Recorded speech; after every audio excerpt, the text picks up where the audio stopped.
ஆண்டவராகிய இயேசு கிறிஸ்துவுக்குள் மிகவும் அதிகமாக நேசிக்கப்படுகின்ற பரிசுத்த யோவான் புத்திரன் 3 திருச்சபை விசுவாசம் குடும்பங்களே, உங்கள் யாவையும் இயேசுவின் திருப்பெயரிலே இந்த செப்டம்பர் மாதத்தில் 21ஆம் நாளிலே உங்களை சந்திப்பதில் மிகுந்த மகிழ்ச்சி அடைகிறேன். இயேசு நாமத்தில் உங்கள் ஸ்தோத்திரங்களை அன்பின் வாழ்க்கையை தெரிவித்துக் கொள்கிறேன். இந்த திருத்துவல் பணியில் பின்ன 14ஆம் ஞாயிற்றுக்கிழமைக்குரிய இந்த ஆராதனை வேலையை நம்ம ஆரம்பிக்கலாம். நமது ஆரம்பம் பிதா குமாரன் பரிசுத்த ஆவியின் திரியேக நாமத்தில் உள்ளது. ஆமென். கர்த்தரை நோக்கி ஜெபிப்போம். துதிகளின் மத்தியிலே மகிமையோடு வீற்றிருக்கிற அன்புள்ள ஆண்டவரே, எங்கள் ராஜாதி ராஜாவே, கர்த்தாதி கர்த்தாவே, ஆசீர்வதிக்கப்பட்ட மனமகிழ்வான குளிர்ச்சியான ஆண்டவரே, காலை நேரத்திற்காக நன்றி செலுத்துகிறோம். கடந்து போன வாரம் முழுவதும் எங்களோடு கூட இருந்து எங்களை காத்தி, கடந்து போன இரவிலே எங்களுக்கு ஆண்டவரே இளைப்பாறுதலை தந்து காலை வேளையிலே ஜீவனை கொடுத்து உயிரோடு எழுப்பியிருக்கிறேன். நன்றி ஆண்டவரே.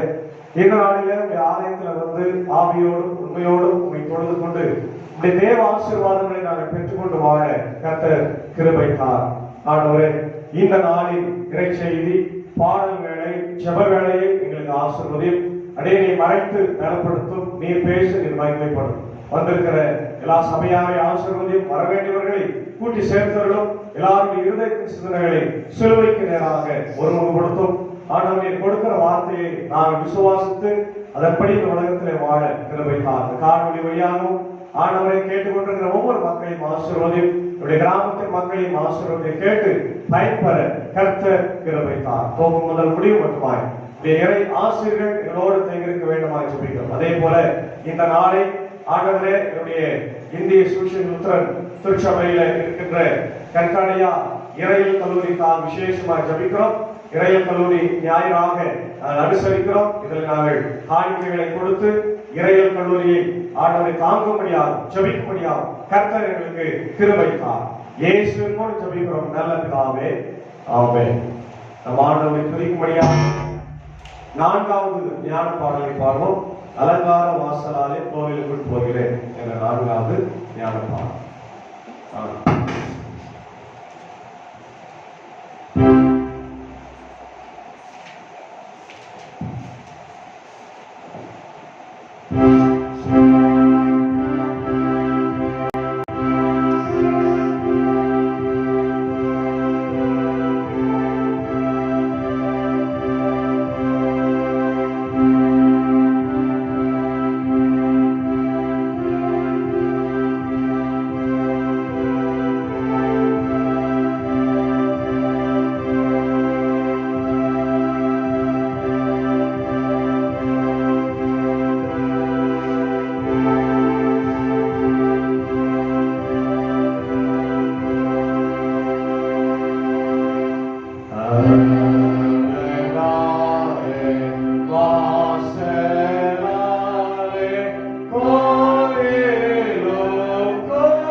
சேர என்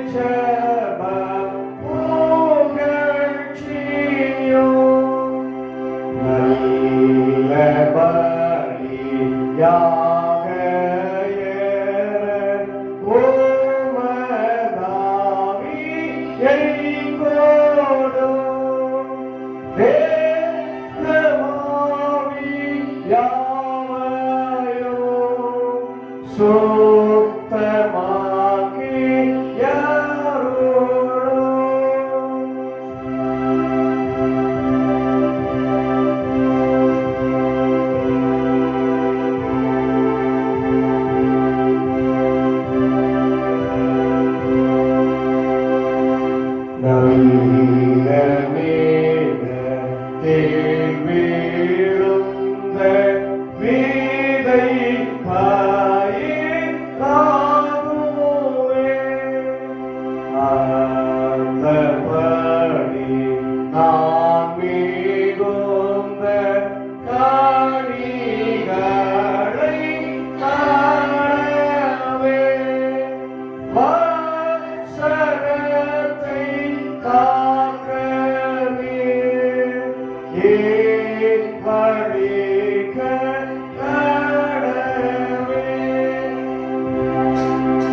முதல் பக்கத்தில் இருக்கிற பிரதான தேவாலய உறவையை நாம் பின்பற்றோம்.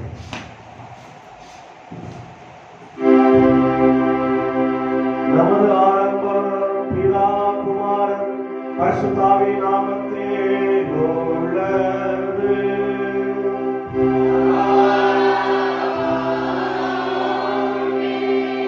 கர்த்தருக்குள் பிரியமானவர்களே, நமது பிதாவாகிய கடவுளிடம் கவனற்ற இருதயமுள்ளவர்களாகி சேர்ந்து நமது பாவங்களை அவருக்கு அறிவித்து அவைகளை மன்னிக்க நமது இரட்சகராகிய இயேசு கிறிஸ்துவின் நாமத்தில் அவரை கேட்போம். வாருங்கள். நமக்கு சகாய கர்த்தருடைய திருநாமத்தில் உள்ளது.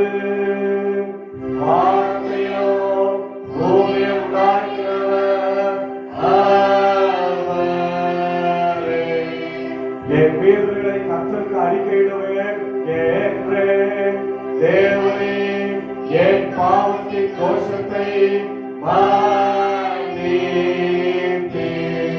சர்வதவரான கடவுளே, எங்கள் சிருஷ்டிகர் மீட்பருமானவரே, ஏழை பாவிகளாகிய நாங்கள் சுபாவத்தின்படி பாவம் உள்ளவர்களும் தீர்ப்பவர்களுமாயிருக்கிறோம் என்றோ மனதினால் வாக்கினால் நடக்கையினால் உபக்கிரமமாய் பாவம் செய்தோம் என்றும் அறிக்கையிடுகிறோம்.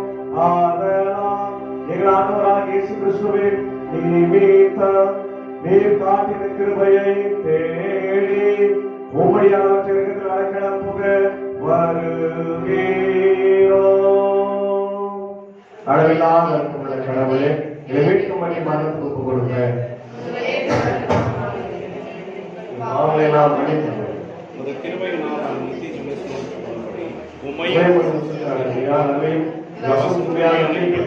பசுத்தாவியை கொண்டு எங்களை அதிகப்பட்டுள்ள வேண்டும். எங்கள் ஆண்டவராகிய இயேசு கிறிஸ்துவின் வேண்டிக் கொள்கிறோம் கர்த்தாவே. ஆமென். சர்வ வல்லவரான பரமபிதாவாகிய கடவுள் நமக்கு இருக்கிறார். அவர் தமது ஒரே பிரான குமாரனை நமது பாவங்களுக்காக மரணத்திற்கு ஒப்பு கொடுத்து அவர் நிமித்த நமது பாவங்களை மன்னிக்கின்றார். அவர் நாமத்தில் விசுவாசவர்களுக்கு கடவுளின் பிள்ளைகளாக அதிகாரம் கொடுத்து நமது பரிசுத்தாவை தந்தருவதாய் வாக்குத்தத்தம் பண்ணினார். விசுவாசம் உடையவனாய் ஞானஸ்நானம் பெற்று ரட்சிக்கப்படுவார். கர்த்தாவே எங்கள் அனைவருக்கும் கிருபை செய்தருளும்.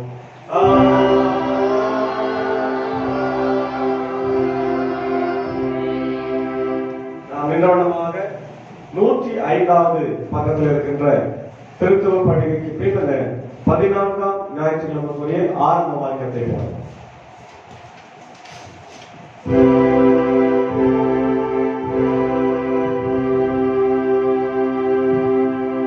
எங்கள் கேடகமாகிய கடவுளே கண்ணோக்கு மாறீரோ அபிஷேகம் பண்ணினவரே முகத்தை நோக்கி ஆயிரம் நாடிலோ உமது பிரகாரங்களை செலவிடும் ஒரே நாள் நல்லது. சேவைகளின் யெகோவா உமது வாசஸ்தலம் எவ்வளவு இன்பமானவைகள். யெகோவாவின்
உன்னதத்தில் கடவுளுக்கு மகிமை, பூமியின் மக்களுக்குள் சமாதானம், அவர்கள்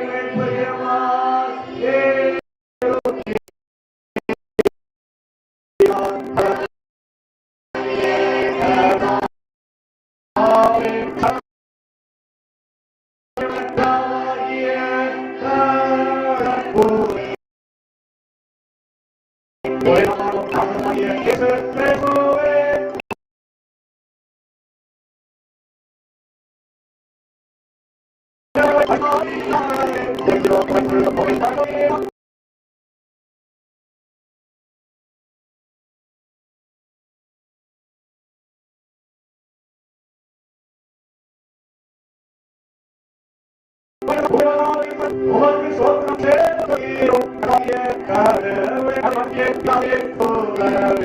உலகத்தின் பாவங்களை சுமந்து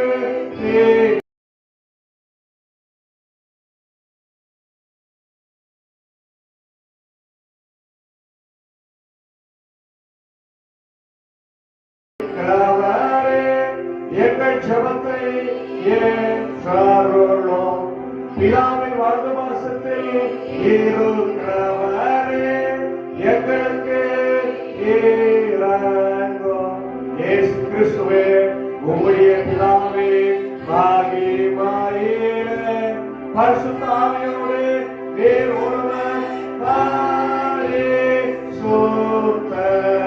நீர் ஒருவர் ஆண்டவர், நீர் ஒருவர் உன்னதமானவராக இருக்கிறீர். ஆமென். கர்த்தர்களோடு இருப்பாராக.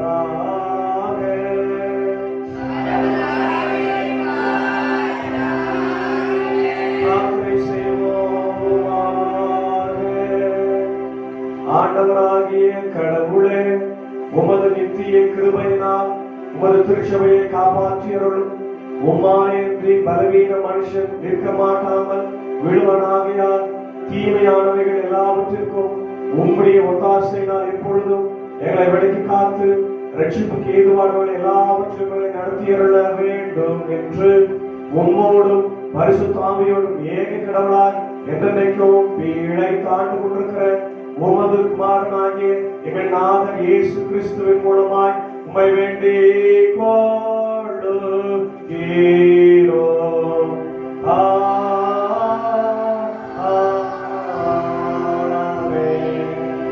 நாம் அமர்ந்து இந்த நாளுக்குரிய திருமறை பகுதி வாசிப்போம். திருத்துவ பண்டிகை திருநர் 14ஆம் திருமறை பகுதி முதல் பகுதி சங்கீதம் 113வது சங்கீதத்தை நாம் படிக்க கவனமாக இருக்கிறோம். சங்கீதம் 113.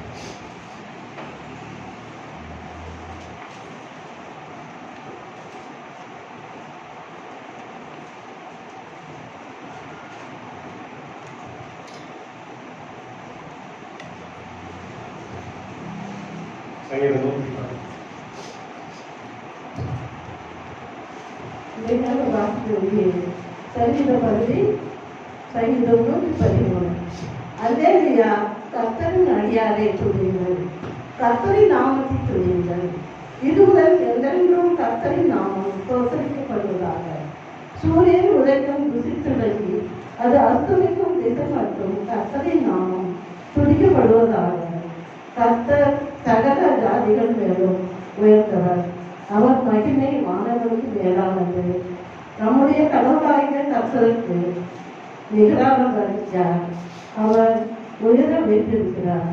வானத்தையும் பூமியும் பார்க்கும்படியாக தம்மை தாக்குகிறார். அப்பனை பொழுதிலிருந்து தூக்கி ஏழையை குப்பையிலிருந்து உயர்த்துகிறார். அவனை பிரபுக்களோடும் தமது ஜனத்தின் அதிபதிகளோடும் ஒன்றாக செய்கிறார். மகதி பிள்ளையை பெற்று வீட்டிலே மகிழ்ந்து வாழும்படியாக செய்கிறார். அல்லேலூயா, ஆமென்.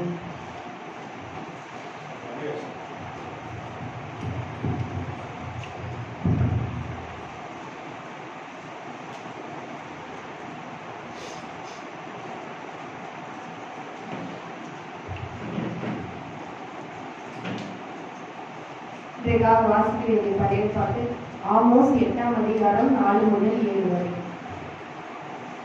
தேசத்தில் சிறுமைப்பட்டவர்களை ஒழிய பண்ண, எளியவர்களை விழுங்கி, நாங்கள் மரக்கானை குறைத்து செங்கல் நிறைய அதிகமாக்கி கள்ளத்தராசினால் வந்தித்து தரித்திரரை பணத்துக்கும் எளியவர்களை ஒரு ஜோடு பாதரட்சைக்கும் கொள்ளும்படிக்கும் தானியத்தின் பதரை விற்கும்படிக்கும் நாங்கள் தவசு விற்கிறதற்காக மாத பிறப்பும் நாங்கள் தானியத்தின் பண்டர சாலைகளை திறக்கத்தக்கதாக ஓய்வு நாளும் எப்போது முடியும் என்று சொல்கிறார்களே, இதை கேளுங்கள்.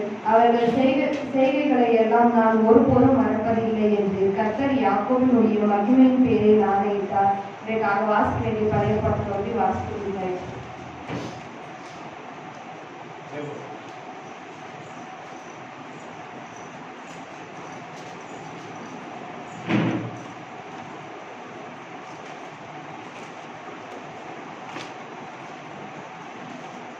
இன்றைக்காக வாசிக்க வேண்டிய நிருப பகுதி 1 தீமோத்தேயு 2ஆம் அதிகாரம் 1-15 வரை. நான் பிரதானமாய் சொல்லுகிறது புத்தி என்னவெனில், எல்லா மனுஷருக்காகவும் விண்ணப்பங்களுக்காகவும் ஜபங்களுக்காகவும் வேண்டுதல்களை சோத்திரங்களை பண்ண வேண்டும்.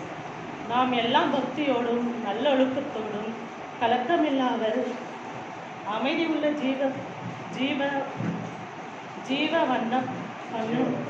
ஜீவ பண்ணும்படிக்கு ராஜாங்களுக்காகவும் அதிகாரங்களுக்காகவும் அதிகாரம் உள்ளவர்களுக்காகவும் அப்படியே செய்ய வேண்டும். நம்முடைய இரட்சகராகிய தேவனுக்கு முன்பாக அது நன்மையும் பிரயாணமுமாய் இருக்கிறது. எல்லா மனுஷருக்கும் ரட்சிக்கப்படவும் சத்தியத்தை அறிகிற அறிவையும் அவர் சித்தமுள்ளவராயிருக்கிறார். தேவன் ஒருவரே, தேவனுக்கும் மனுஷருக்கும் மத்தியஸ்தலமாக ஒருவரே. எல்லாவற்றையும் மீட்க பொருளாக தம்மை ஒப்பு கொடுத்த மனுஷராகிய கிறிஸ்து இயேசு அவரே இதற்குரிய சாட்சி என்று காலங்களில் விளங்கி வருகிறது. இதற்கானவே பிரசங்களுக்காகவும் அப்போஸ்தலர்களுக்காகவும் புற ஜாதிகளுக்காகவும் சத்தியத்தை விளங்க பண்ணுகிற போதனைகளுக்காகவும் நியமிக்கப்பட்டிருக்கிறேன். நான் பொய் சொல்லாமல் கிறிஸ்துவுக்குள்ளே உண்மையாக சொல்லுகிறேன். அன்றைய புருஷர்கள் கோபம் உள்ளவர்களாக, தாக்கமில்லவர்களாக, பரிசுத்தமானவர்களை உயர்த்தி எல்லா இடங்களுக்கும் ஜெபம் பண்ண வேண்டும் என்று விரும்புகிறார். ஸ்திரீயானவர் மயிரை பின்னுவதிலாவது, பொன்னை அணிவலாவது, முத்துக்களாவது, விலையேறப்பட்ட வஸ்திரங்களாவது தங்களை அலங்கரிக்காமல் தகுதியான வஸ்திரங்களையும் ஞானத்தினாலே தெளிந்த புத்தியினாலும் தேவ பக்தி உள்ளவனாய் என்று சொல்லியிருக்கிறது. ஸ்திரீயே நற்கிரிகளினாலும் தங்களுக்குள்ளே அலங்கரிக்க வேண்டும். ஸ்திரீயானவர் எல்லாவற்றுக்கும் அடக்க முடியாதவளாய் இருந்து அமைதியோடு கற்றுக்கொள் கடவர்கள். உபதேசம் பண்ணவும் புருஷன் மேல் அதிகாரம் செலுத்தவும் ஸ்திரீயானவளுக்கு நான் உத்தரவு கொடுக்கிறது இல்லை. அவள் அமைதியாக இருக்க வேண்டும். என்னிடத்தில் முதலாவது ஆதாம் உருவாக்கப்பட்டான், பின்பு ஏவாள் உருவாக்கப்பட்டாள். மேலும் ஆதாம் வஞ்சிக்கப்படவில்லை, ஸ்திரீயானவளே வஞ்சிக்கப்பட்டு மீறுதலுக்கு உட்பட்டாள். அப்படி இருந்தும் தெளிந்த புத்தியோடு விசுவாசத்திலும் அன்பிலும் பரிசுத்தத்தோடு விசுவாசத்திலும் அன்பில் பரிசுத்தமான நிலை கொண்டிருந்தால் பிள்ளை பெற்றவதினாலே ரட்சிக்கப்படுவாள் என்றார் என்பது.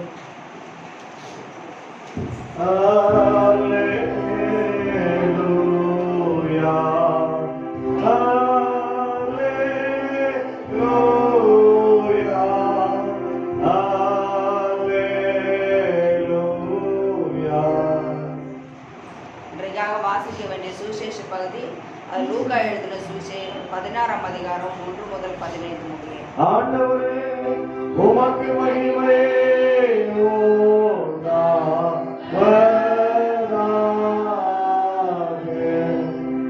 லூக்கா எழுதின சுவிசேஷம் 16ஆம் அதிகாரம் 1 முதல் 15 முடிய.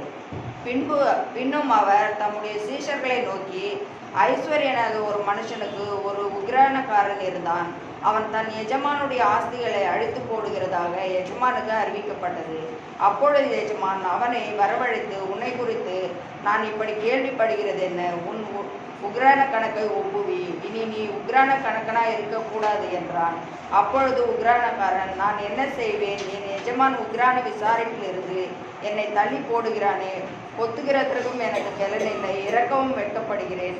உக்ரான விசாரிப்பை விட்டு நான் தள்ளப்படும் போது என்னை தங்கள் வீடுகளில் ஏற்றுக்கொள்வார் உண்டாகும்படி செய்ய வேண்டியது என்னதென்று எனக்கு தெரிய வந்தது என்று தனக்குள்ளே சொல்லிக்கொண்டு தன் எஜமானிடத்தில் கடன்பட்டவர்களை ஒவ்வொருவனாக வரவழைத்து முதலாவது வந்தவனை நோக்கி, நீ என் எஜமானிடத்தில் பட்ட கடன் எவ்வளவு என்றான்.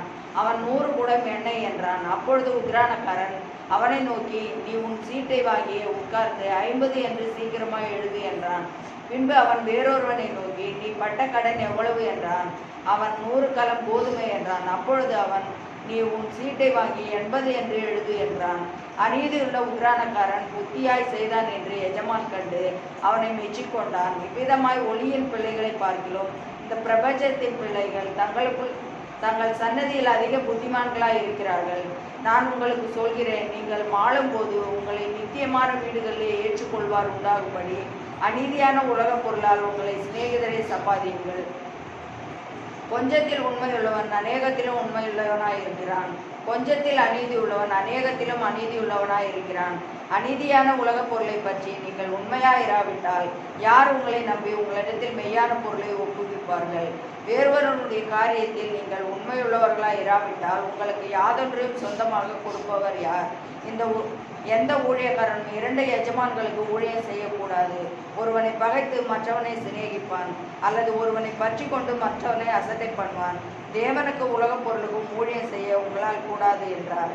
இவைகளை எல்லாம் பொருளாசைக்காரராகிய பரிசேயரும் கேட்டு அவரை பரியாசம் பண்ணினார்கள்.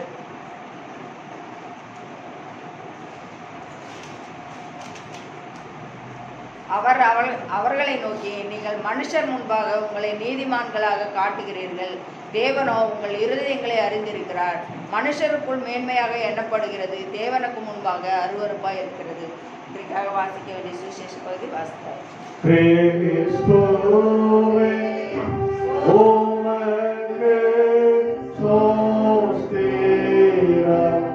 கடவுளுடைய வான்வழிக்கு வார்த்தைகளை வாசிக்கிறதா முன்மொழியாக நம்முடைய விசுவாசத்தை நம்முடைய வாழ்க்கையில பிரதிபலிக்கும்படியாக நம்மோடு சேர்ந்து திருச்சபை விசுவாசிகளோடு இணைந்து நம்முடைய விசுவாசத்தை அப்போஸ்தல விசுவாச பிரமாணத்தின்படியாக அறிக்கை செய்வோம்.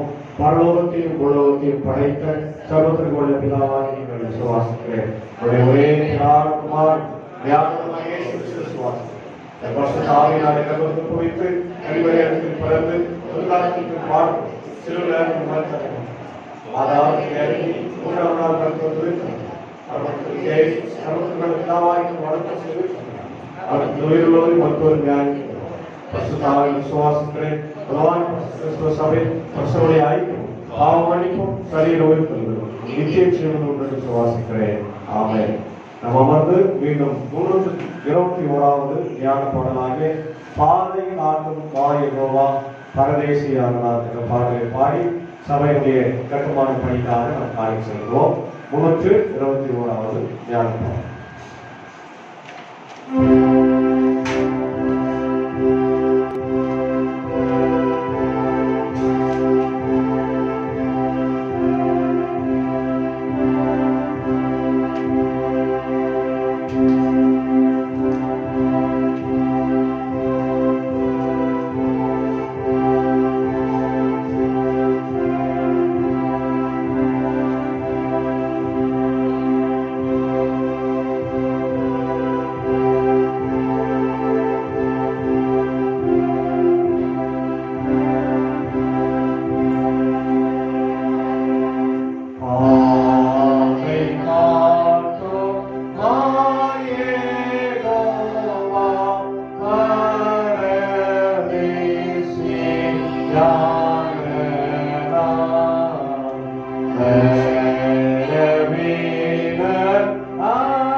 தியாகமாகிய இயேசு கிறிஸ்துவிலிருந்தும் பிதாவாகிய கடவுளிலிருந்தும் நம் அனைவருக்கும் கிருபையும் சமாதானமும் உண்டாயிருக்கிறாங்க. ஆமென். அல்லேலூயா. அல்லேலூயா. அல்லேலூயா. நம்ம தேவ பிள்ளைகளே, நம்முடைய ஜெபத்தை ஆண்டவர் கேட்டு என்ன பண்ணாரு? ஒரே இதுதான் ஆற்றில் தண்ணி வந்துச்சு. ஆண்டவரால் எல்லாம் செய்ய முடியுமா? முடியாது. அதே ஒரு பெரிய சாட்சி. நான் டெய்லி உண்மையாக நான் ஜெபம் பண்ணி ஆற்றில் தண்ணி வரும் தண்ணி வரும் ஒரே நாள் 4 மணி நேரம் மழை பெய்யும் வியாழக்கிழமை. ஜம்முன்னு ஒரு இடத்துக்கு உட்காந்துன்னா வீட்டுக்கே போக முடியும் 10:30 மணி இன்னூர்ல. அப்புறம் மழை விடலை, சரி வீட்டுக்கார சூழ்நிலை போயிட்டு அப்புறம் அது விடிய விடிய மழை பெய்து. இங்கே நம்முடைய திருப்பத்தூர் மாவட்டம், வேலூர் மாவட்டம்லாம் நல்ல ஒரு ரிசல்ட் கடவுள். இதுதான் நமக்கு நிலத்தண்ணி. இது வந்தாதான் குடி தண்ணி இருக்கு, கிணத்துல தண்ணி ஏறும், விவசாயம் நம்ம மக்கள்லாம் சந்தோஷமா. கடவுளுக்கு இன்னொரு நன்றி சொல்லலாம். கர்த்தருக்கு ஸ்தோத்திரம். அர்த்தமா கர்த்தருக்கு ஸ்தோத்திரம், கர்த்தருக்கு ஸ்தோத்திரம். அல்லேலூயா. அம்மான தேவ பிள்ளைகளை நாம் ஏற்கனவே அறிவித்தபடி இந்த நாள் வந்து செமினரி சண்டே. அதாவது நம்முடைய ஐஎல்சிக்கு இருக்கின்ற ஒரே கல்லூரி இறையியல் கல்லூரி கண்கடையா இறையியல் கல்லூரி நாகர்கோவில்ல இருக்கிறது. அது ஆரம்பிக்கப்பட்டு கடந்த வருஷத்துல 100 விழா கொண்டாடும். அதெல்லாம் போயிருந்தோம். நம்முடைய தாய் சபை அல்லது பார்ட்னர் சர்ச் அல்லது சிஸ்டர் சர்ச் என்று அழைக்கப்படுகிற அமெரிக்கா தேசத்திலிருந்து LCMS president doctor Matthew Harrison அவர் பேரு. அவர் வந்திருந்தார். மிக சந்தோஷமா தேவ செய்தி அளித்து ஒரு நாளெல்லாம் என் கூட இருந்து என் கூட நிறைய நேரத்தை செலவு செய்து சந்தோஷமா திரும்பி சென்றார். அமெரிக்காவுடைய முதல் பணித்தலை யாரு? அமெரிக்க சபையை முதல் சபை ஆரம்பிச்சு முதல் பணித்தலம் நம்ம சபை இந்திய சுவிசேஷம். இந்த மாதிரி பல நாடுகளுக்கு சென்று அவர் ஊழியம் செய்தார். இலங்கையில உத்தரவு சபை இருக்கிறது, பாகிஸ்தான்ல இருக்கிறது, பல நாடுகள் உலகம் இருக்கிற 250 நாடுகளுக்கு மேல இருக்குது. 250 நாடுகள்ல பல நாடுகளிலே அவர்கள் அதுவும் எங்க போய் செய்யறாங்கன்னா நல்ல பணக்காரங்க ஏற்கனவே நிறைய சர்ச்சை இருக்கிற இடத்துக்கு போக மாட்டாங்க. எங்க போவாங்க? கிராம சபைகளுக்கு இல்லாத இடங்களுக்கு தான் போய் ஊழியத்தை அவங்க செய்து அவர்கள் இயேசுவை பற்றி அறிவித்து பல ப்ராஜெக்ட்ஸ், பிள்ளைங்களுக்கு படிப்பு, கல்வி, அதே நேரத்தில் மருத்துவம், இதெல்லாம் அவங்களுக்கு விழிப்புணர்வு கொடுத்து உலகத்துல எப்படி உலக வாழ்க்கையில் எப்படி வாழணும், ஆண்டவருடைய ஊழியத்தை எப்படியெல்லாம் செய்வதற்கான எல்லா பயிற்சியும் இன்னைக்கும் அவங்க கொடுத்து கொண்டே வராங்க. அதனால 100 விழாவை கொண்டாடிக்கிறோம். நம்ம சபையினுடைய 100 விழாவை இந்த வருஷம் நம்ம என்ன பண்ண போறோம்?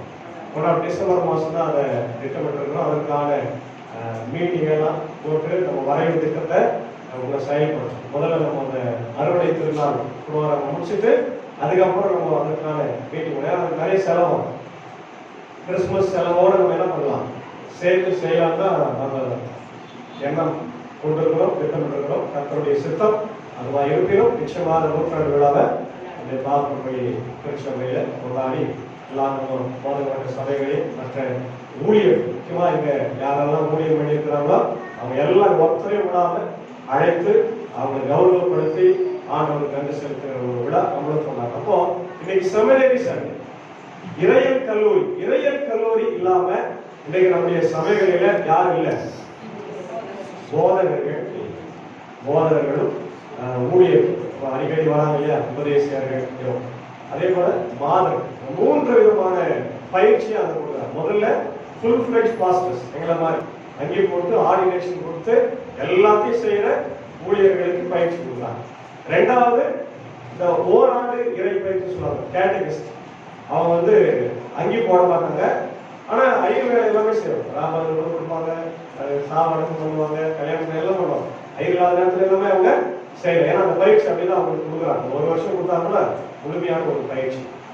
அதே போல மாணவர்கள் இப்போ நம்ம ஜான்சன் எல்லாம் வராங்க இல்லையா, அவங்களும் வந்து எங்களை மாதிரி தான் 4 வருஷம் கோர்ஸ் படிக்கிறாங்க, பிஹெச்டி பிடி எல்லாம். ஆனா அவங்களுக்கு அதிகாரம் என்ன இல்லை, அங்கி போறதுக்கான அதிகாரம் இல்லை. கொடுக்கலாமா வேணாம் பெண்களுக்கு? சத்தமே வரலையா? என்னுடைய விருப்பம் கூட கொடுக்குறேன் தான். ஏன்னா இன்னைக்கு ஆமா திருச்சபையில எல்லா ஊழியத்தையும் நம்ம பயன்படுத்தினா நம்ம உலகத்துல ஒரே சபை நீங்க அங்கி போடாத ஒரே பெண்கள் தான் அது ஐஎல்சி மட்டும். எல்சிஎம்எஸ் அதுக்கடுத்து ஐஎல்சி 2 சபை உலகத்துக்கு. இது எல்லா சபையில இருக்கிற பெண்களும் என்ன பண்ணாங்க, ஆர்டினேஷன் அங்கி போட்டு ஆளுநர்ல போய் ஊழியத்தை செய்யறாங்க. இது நம்முடைய ரொம்ப ஆர்த்தடாக்ஸியா நம்ம இருக்கிறோம். ஏன்னா நம்ம லுத்தரன் சர்ச்சை எங்க இருந்து போனதுன்னா பாரம்பரியம் அவங்க யூதர்கள். நம்ம லுத்தரன் சபை மக்கள் வந்து ஒரிஜினல் யூதர்கள்.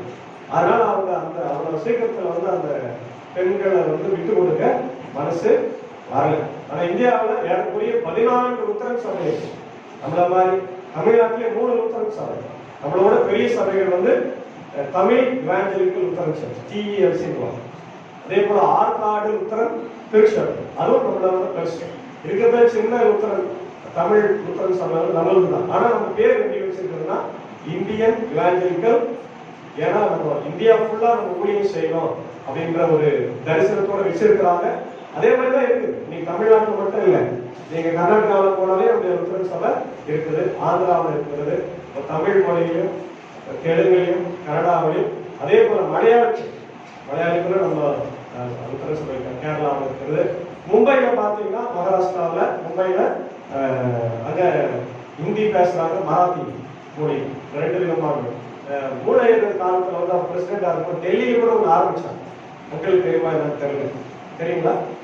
இப்போ அதை தொடர்ந்து செய்யறதுக்கான அந்த ஊழியர்கள் இல்ல. அது என்ன பிரச்சனை, நம்ம ஐஎல்ஸ்ல ஒரு பெரிய பிரச்சனை என்னன்னா, இவங்க வராங்க மிஷினரிங்க வந்து ஊழியம் ஆரம்பிக்கிறாங்கன்னா அவங்க போயிட்டு பிறகு பின்னாடி என்ன பண்ணணும், தொடர்ந்து ஆட்கள் அனுப்பிச்சுட்டு இருக்கு. அதுதான் நமக்கு பெரிய பிரச்சனையை வந்து இந்த தொடர்பணி இல்லாததுனால நம்ம சபைகள்ல என்ன ஆச்சுன்னா அப்படியே பின்தங்கி. ஆம்பூர் இமானுவேல் லுத்தரன் சர்ச்சு செங்கல் இருப்போம், இதெல்லாம் மெயின் ரோட்ல இருக்கிறதுனால அவங்க என்ன பண்ணாங்க, வந்து ஈஸியா போனாங்க, வளர்ந்துச்சு இல்லையா? ஆம்பூர் இமானுவேல் லுத்தரன் திருச்சபைக்கு என்ன வயசோ அதே நம்ம சபைக்கும் அது எப்படி வளர்ந்துருக்கு, எவ்வளவு பெரிய இடம் பாத்தீங்களா? சர்ச்சே பெருசு, அதே பத்தலை பேரிஷ் ஹால் கட்டிக்கிறாங்க. இன்னொரு பேரிஷ் ஹால் கட்டுறதுக்கு இது பண்றாங்க. அதை நம்ம பெருசா இந்த கேம்பஸ் வந்து 44 ஏக்கர், 44 ஏக்கர், அவ்வளவு பெரிய வளர்ச்சி. அதே பாவரப்பணியும் அதே நேரத்துல தான் ஆரம்பிச்சிருக்கிறாங்க. ஆனா ஏன் வளரல? தொடர்பணியும் இல்லை. நம்மளும் அந்த இன்ட்ரெஸ்டுக்கு நம்ம உங்க மேல மட்டும் நான் வர சொல்லணும், அவங்க மேலேயும் தவறு இருக்கு இல்லையா? முதல்ல வந்து ஒரு ஆசிரியர் நல்லா ஸ்கூலுக்கு போய் கிளாஸுக்கு ஆப்சென்ட் ஆகாம போனாதான் மாணவன் என்ன பண்ணுவான், நல்லா படிப்பான் இல்லையா? ஸ்கூலுக்கே வாதியர் போல பாடமே நடத்தலாம், டைரக்ட் எக்ஸாம் எழுத முடியுமாங்கன்னா அவனால கேட்கிற கேள்வி எந்த பாடத்துல இருந்து வந்து எப்படி இருக்குன்னு தெரியவே. அதனால 2 பக்கமும் தவறு திருத்தி இனி வருங்காலத்துல அதை நம்ம திருத்தி வரணும். இனி நம்ம ஊழியர்களை ரொம்ப அனுப்பிச்சுனே தான் இருக்கும். 2 வருஷத்துக்கு மாஸ்டர்ஸ் மாறி நம்ம போவோம். ஆனா நீங்க இன்னும் உற்சாகமா மக்களை கூட்டி கொண்டு வரணும் இல்லையா? சபையில ஆட்களை நம்ம சேர்க்கணும். அதுக்கு நீங்க மிக மிக முக்கியமான பொறுப்பாளர்களாக நீங்க ஒவ்வொரு மக்களுக்கும் அந்த பொறுப்பு இருக்கு. பவுல் சொல்றாரு இல்லையா, சுவிசேஷம் அறிவிப்பது என் மேல் விழுந்த கடமை. அது ஒரு கடமை, ஒரு பணி. அதை நம்ம ஒரு சிரமம் எடுத்து செய்யும்போதுதான் சபை வேகமாக வளரும். சரி, இந்த நாளுக்குரிய செய்தியாக நம்ம ஆமோஸ் 8ஆம் அதிகாரம் 4 முதல் 7 வசனங்கள்ல இருக்கிற இறைவார்த்தை மீண்டும் ஒரு முறை படிக்கலாம். எளியவர்களை விழுங்கி நாங்கள் மரக்காலைக்கு ஒப்படைத்து சேப்பல் நிறையை அதிகமாக்கி கள்ளத்தாராசினையும் வஞ்சித்து தரிதரை பணத்துக்கும் எளியவர்களை ஒரு ஜோடு பாதரட்சிக்கும் கொள்ளும் படிக்கும் தானியத்தின் பதரை விற்கும் படிக்கும் நாங்கள் கவசம் விற்கத்தக்கதாக மாதப்பிறப்பும் நாங்கள் தானியத்தின் பண்டசாலைகளை திறக்கத்தக்கதாக ஓய்வு நாளும் எப்போது முடியும் என்று சொல்லுகிறவர்களுக்கே இதை கேளுங்கள். அவர்கள் செய்கைகள் எல்லாம் நான் ஒருபோதும் மறப்பதில்லை என்று கர்த்தர் யாக்கக்கூடிய மகிழ்வின் பேரில் ஆணையிட்டார். இது நிமித்தம் தேசம் அதிரவும் அதன் குடிகள் எல்லாம் குதிக்கவும் எங்கும் நதிகளாய் புரண்டு வரவும் எகிப்தின் ஆற்று வெள்ளத்தை போல் அடித்து பெரும் வெள்ளமாக வேண்டுமோ. எங்களை நேசிக்கிற நல்ல தகவலே, நிறைய இருதயத்தை சிந்தனையும் வாய் வார்த்தை சமூகத்தில் பிரதியாருக்கும் எல்லாருடைய ஆண்டவரே இருதயத்தையும் சிலுவைக்கு நேராய் ஒருமுகப்படுத்த வேண்டும் என்று சொல்லிக்கிறோம். நீ பேசும், நாங்கள் கேட்கிறோம். இயேசுவின் கூட சொல்லிக்கிறோம். நல்ல நாமே ஆமே. அன்பான தேவ பிள்ளைகளை, இந்த நாள்ல நம்ம செமினரி சண்டே பார்த்தோம். அதனால உங்க கையில கொடுக்கப்பட்டிருக்கிற கவர், உங்களோட கவர் இல்லைன்னா வெளியே இருக்குது. அந்த கவர்ல உங்களுடைய குடும்பத்தின் சார்பாக காணிக்கைகளை பொறுத்தனை காணிக்கைகளை தாங்க. ஒரு வேளை இப்ப கொண்டு வரணும் கூட அடுத்த வாரமும் உங்க டைம் இந்த மாசத்துல டைம் கொடுத்துருக்கிறாங்க. ஏன்னா இந்த மாசத்துல வந்து இந்த வருஷத்துல செமினரியுடைய 101வது வருடம், 101. ஆகவே நம்ம அந்த ஊழியத்துக்கு நம்ம கொடுக்கணும். ஏன்னா முக்கியமா நம்ம பாஸ்டேட்ல இருந்து ஒரு ஐ படிச்சுக்கிறாரு, ஷாபன் படிச்சுக்கிறாரு இல்லையா? அப்ப நம்ம அதை தாங்கணும். நம்ம தாங்கன்னா மற்றவங்க வேற யாரும் தாங்கணும். இன்னைக்கு எல்லா சபைகளிலும் ஐஎல்ஸ்ல இருக்கிற எல்லா சபைகளிலும் அவங்க பிரின்சிபல் வந்து லெட்டர் எழுதுகிறாரு. பிரின்சிபல் வந்து நம்ம ஊருக்காங்க, நம்ம மண்டை சார்ந்தவர். அதனால அவருக்கு நம்ம செவி கொடுத்து இந்த காணிக்கைகளை நம்ம கலெக்ட் பண்ணி நம்ம சார்பாங்க நான் ஒரு பிளான் வச்சுக்கிறேன். ஒரு 10,000 ரூபாய் நம்ம அனுப்பலாம்னு யோசித்து இருக்கிறேன். ஒருவேளை அது நம்மளால முடியுமான்னு தெரியல. இருந்தால் கூட நீங்க என்ன பண்ணுங்க, முடிந்த அளவுக்கு கொடுங்க. மீதி நம்ம 2 சபைகளில நம்ம கேட்க வடகரில் கேட்க முடியாது, அவங்களுக்கு சொன்னாலே அவங்க கொடுக்க மாட்டாங்க, அவங்க கிட்ட இல்லை வருமானம். அதனால நம்ம 2 சபையிலும் முடிஞ்ச அளவு நம்ம கலெக்ட் பண்ணி நம்ம செமினரியை நம்ம என்ன பண்ணலாம், ஃபியூச்சர் பாஸ்டர்ஸை தாங்கலாம். ஏன்னா யாருக்குமே நான் கூட கணக்கு போட்டு பார்த்தேன். 1924 ஆரம்பிச்சுட்டாங்க. ஒரு பேட்ச் முடிக்கிறதுக்கு 4 வருஷம். இப்போ எத்தனை பேட்ச் இருக்கு? 100 4ஆவது டிவைட் பண்ணுறேன். எத்தனை பேட்ச்? 25 பேட்ச்.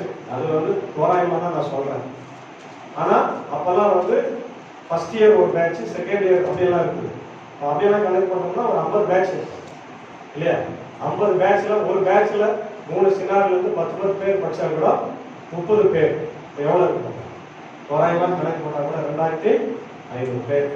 இன்னைக்கு வரைக்கும் 2500 3000 பாஸ்டர்ஸை நம்முடைய செமினரி உருவாக்கிட்டு. இன்னைக்கெல்லாம் ஒரு பெருமைனா முதல்ல வந்து நம்ம ஐஎல்சியில மட்டும்தான் படிச்சிருக்காங்க. இப்போ வெளி சபையிலிருந்து வந்து படிக்கிறாங்க. சிஎஸ்ஐ, பெண்டிகாஸ்ட், கத்தரிஸ்ட் இல்லையா? இப்போ மற்ற சபைகள் கன்னியாகுமரி மாவட்டத்தில், திருநெல்வேலி மாவட்டத்தில் இருந்து மற்ற எக்குமெடிக்கல் ஆயிடுச்சு. இப்போ வந்து நம்முடைய சபைக்கு மட்டும் இருக்கு. இப்போ எல்லாமே வந்து படிக்கிற அளவுக்கு அந்த செமினரி பிடி செமினரி. முதல்ல நாங்களாம் படிச்சது பிடிஎச் தான், பேச்சுலர் ஆஃப் தியாலஜி. இப்போ இன்னும் கொஞ்சம் இன்னொரு படி மேல பேச்சுலர் ஆஃப் டிவினிட்டி, இளங்கலை, இறையல் இளங்கலை அப்படின்ற பட்டத்தை கொடுக்குறாங்க. அதனால இந்த கல்லூரிக்காக தொடர்ந்து நீங்க ஜபிங்க. அதில் பணியாற்றுகிற பேராசிரியர்களுக்காக, படிக்கிற 3 சபை சங்கத்துடைய ஐஎல்சி அப்படிய மாணவர்களுக்காக, குடும்பங்களுக்காக வேண்டுங்க. உங்களால் முடிந்த உதவிகளை செய்யும்.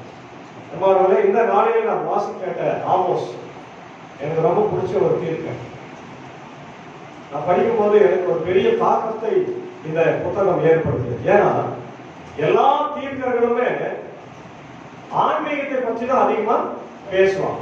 சிலை வழிபாடு இல்லையா, கடவுளுக்கு நீங்க கோயிலுக்கு ஒழுங்கா போல, நீங்க காணி கொடுக்கல, ஒழுக்கமா வாழல, விபச்சாரம் பண்றீங்க அப்படி இப்படின்னு தான் பேசினே இருப்பாங்க. ஆனா ஆமோஸ் மட்டும்தான் அவருடைய நாட்களில உலகத்துல நடக்கிற தப்பை எல்லாம் தட்டி கேட்டா. நீங்க படிக்கும் போதே அது கவனிச்சிருக்கு. எப்போ ஓய்வு நாள் முடியும், ஓய்வு நாள் முடிஞ்சு நாங்க எப்ப வெளியே போய் எங்க வியாபாரத்தை பண்றது. அப்ப அவன் சர்ச்சில் உட்காந்துக்கிறான், ஆலயத்துல உட்காந்து எங்க யோசிக்கிறான், வியாபாரத்தை யோசிக்கணும். என் வியாபாரம் எனக்கு முக்கியம், என் கடை எனக்கு முக்கியம், நான் பண்ற பிசினஸ் தான் எனக்கு முக்கியம். அதுல போய் கோதுமை விற்பேன், நெல்லை விற்பேன், கேழ்வரகு விற்பேன், எல்லாத்தையும் விற்பேன். எப்படி விற்பேன்றான்? அநியாயமான விற்பேன். எப்படி? கள்ளத்தராச பயன்படுத்துறேன். கள்ளத்தராசு தெரியுமா உங்களுக்கு? நிறைய பேரு கீழே மேக் நட்டு வச்சு அதுதான் கள்ளத்தராசு. அப்ப வைக்கும் போது காயோ அல்லது பழங்களோ அல்லது தானியமோ நமக்கு என்ன பண்ணும்? வெயிட் குறையும் இல்லையா? அதான் கள்ளத்தராசு. இன்னொன்று கலப்படம் பண்றாங்க. இன்னைக்கு நம்ம ஏன் நம்ம உடம்பு 20-30 வருஷத்துக்கு முன்னாடி நம்ம பிபி சுகர் இருந்துச்சா? நம்ம கிராமங்கள்ல எங்கேயோ ஒருத்தருக்கு தான் வரும். அதுவும் பெரிய பெரிய பணக்காரர்களுக்கு வரும். அங்க வந்து இங்க வந்து சொல்லுவாங்க, நம்ம எங்க வந்து போயிருப்போம். இன்னைக்கு வீட்டுக்கு வீடு சுகரு, வீட்டுக்கு வீடு கொலஸ்ட்ரால் பிரச்சனை, பிபி பிரச்சனை, ஹார்ட் பிரச்சனை எல்லாம் வரும். ஏன்? உணவு, நம்ம சாப்பிடுற உணவு சுகாதாரமா மேக்சிமம் நம்ம சாப்பிடுற சாப்பாட்டுல விஷம் தான். அதனாலதான் நம்முடைய ஆயுசு நாட்கள் மிக மிக மிக மிக குறைவு. சாதாரணமா இன்னைக்கு வெள்ளைக்காரங்கெல்லாம் பாருங்க, நார்மலா 90 வயசு வாங்கணும். ஏன்னா அவன் முக்கியமான 2 பயன்படுத்தவே மாட்டான். எண்ணெயை பயன்படுத்தவே மாட்டான். கரியெல்லாம் அப்படியே நெருப்புல சுட்டுதான் சாப்பிடும். அப்போ சுடும்போது அது இருக்கிற கொலஸ்ட்ரால் எல்லாம் போயிடும். அதே நேரத்துல அதிகமான உப்பும் அவன் சாப்பிடும். இது வந்து நமக்கு ரொம்ப பெரிய நல்ல நேரம் போச்சு. எண்ணெயும் உப்பும் தான் மிகப்பெரிய சக்கரை. எண்ணெய், உப்பு, சக்கரை மிகப்பெரிய எது. இதை நீங்க குறைச்சிக்கிறீங்கன்னா உங்க லைஃப் ஸ்பேன், உங்களோட வாழ்க்கை நீங்க நினைக்கலாம் என்ன ஐயர் எப்படி சொல்றாரு, நான் எப்படி பிரியாணி நல்லா ருசியா சாப்பிடுறது, கறி குழம்புல எப்படி நிறைய காரம் போட்டு சாப்பிடுறதுன்னா கொஞ்சம் குறைச்சிக்கிட்டு தான் வேணும். நம்ம ஆயுசு நாட்களை கொஞ்சம் அதிகப்படுத்திக்கணும்னா ஆண்டவருக்கு கொடுத்த வாழ்க்கை பார்க்கணும். ஏன் இது ஒரு இன்னொரு பக்கம் இயற்கையாகவே நம்ம சாப்பிட்ற உணவுல சுகாதாரம். ஒரு காலத்துல நீங்க பார்த்துருக்கீங்க, ஏர் ஓட்டும் போது இள தலையிலாம் போடுவோம் பாத்துக்கிறீங்களா, உரமா இள தலையிலாம் போடுவோம். இப்ப என்ன பண்றோம், யூரியால என்ன இருக்குது, மருந்து, அது விஷ பூச்சி மருந்து. ஒரு சில மருந்துகளை மற்ற நாடுகளை தடை பண்ணப்பட்டிருக்கு, ஆனா இந்தியாவில் தடை பண்ணல. அதனாலதான் இன்னைக்கு நமக்கு பக்கவாதம் வர்றது, ஆத்து பிரச்சனை வர்றது, இதெல்லாம் நம்ம என்ன நினைச்சுக்கிறோம், நம்ம சாப்பிட்றதுனாலதான் வருது, அதனால. ஆனா நம்ம சாப்பிடுற இந்த உணவு பொருளாலே வருது. நம்ம சாப்பிடுற பெஸ்டிசைட்ஸ், பூச்சிக்கொல்லி மருந்துங்க, இல்ல நெல்லுக்கு போடுறது இல்லையா, கேழ்வரகு கரும்பு தினம் போடுறது இல்லையா, இதெல்லாம் வந்து நம்ம உடம்புல போய் தங்கி தான் நமக்கு நிறைய பிரச்சனைகளை கொடுக்குது. சர்க்கரை, சர்க்கரை வியாதி இல்லாத வீடுகள இல்ல. எப்படி இருந்துச்சு, ஒரு காலத்துல நம்ம பயன்படுத்தின மாடுகள் எல்லாம் நாட்டு மாடு. சர்க்கரை வந்த காரணம் என்ன தெரியுமா, வெளிநாட்டு பசுக்களை இறக்குமதி பண்ணி அந்த பாலை நம்ம குடிக்கிறோம், அதுல வந்து சுகர். நீங்க எங்க போனாலும் நமக்கு இன்ஸ்டன்டா பால் கிடைக்கும் இல்லையா. எப்படி கிடைக்குது, ஜெர்சின்ற அந்த பசு பார்க்கறதுக்கு ரொம்ப பெருசா இருக்கும், அந்த மாடெல்லாம் வட்டவே இருக்கு. நம்ம நாட்டு மாடல் எப்படி இருக்கும், அதனால ஒரு காலகட்டத்தில் நாட்டு மாடை பயன்படுத்துகின்ற அந்த ஸ்லோகன் வச்சு பாத்தீங்களா. அப்போ டிவியில் அது ஒரு ட்ரெண்டாக அதுக்கப்புறம் போயிடும். அப்போ நம்ம 20-30 வருஷத்துக்கு முன்னாடி பயன்படுத்துற நாட்டு மாடு நம்முடைய விவசாயிகள்